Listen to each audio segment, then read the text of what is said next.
Thanks for joining me for this SPR 120-second summary.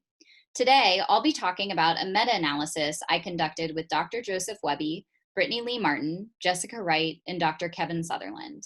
In this meta-analysis, we focused on how increasing opportunities to respond can be used as a method to intensify academic and behavioral interventions for students with or at risk for disabilities.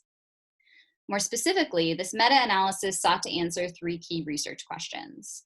First, what methods are used to increase opportunities to respond? Second, in what instructional context and what tier of support are these methods most commonly applied?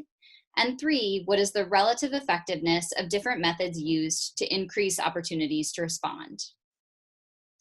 Three key findings from our meta-analysis include that most studies implemented interventions to increase opportunities to respond in large or small group instructional contexts during math or reading instruction.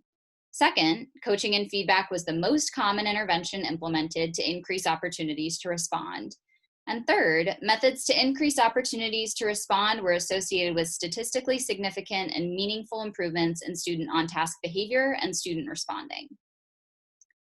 In terms of key takeaways, we believe our findings indicate teachers and school staff should consider the use of coaching and feedback interventions as a way to increase opportunities to respond in classrooms.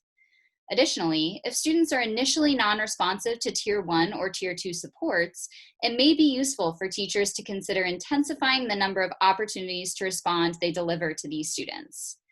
Finally, for students who receive Tier 2 supports, teachers may consider intensifying the number of opportunities to respond they deliver to these students throughout the school day to improve access to Tier 1 instruction for these students. Thanks for joining me for this SPR 120-second summary.